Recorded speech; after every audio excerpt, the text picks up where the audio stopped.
దేవుడు ఉగ్రత చూపిస్తున్నాడు అనుకుంటున్నావేమో, నీతిమంతుడికి మార్గాన్ని ఇస్తున్నాడు అక్కడ. నీతిమంతుడు బ్రతకడానికి అవకాశం ఇస్తున్నాడు అక్కడ. నీతిమంతుడి క్షేమాన్ని కోరుతున్నాడు అక్కడ. నీతిమంతుడు సురక్షితంగా బ్రతకాలని కోరుతున్నాడు అక్కడ. కాబట్టి యెహోవా దృష్టికి నోవాహు కటాక్షము నొందినవాడాయేనో. ఎందుకంటే బతకలేకపోతున్నాడు.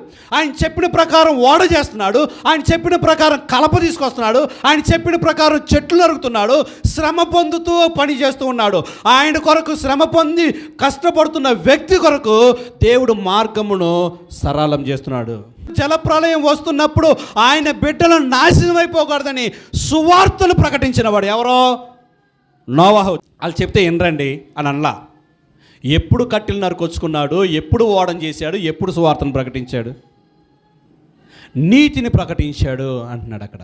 కాబట్టి ఈ నీతిని ప్రకటించిన నీతిమంతుని క్షేమం కొరకు, నీతిమంతుని కుటుంబ క్షేమం కొరకు ఆయన జలప్రలయం రప్పించాడు, వాళ్ళు క్షేమంగా బ్రతకడం కొరకు. ఈ యొక్క యాంగిల్లో చూడండి అంటున్నాడు అక్కడ.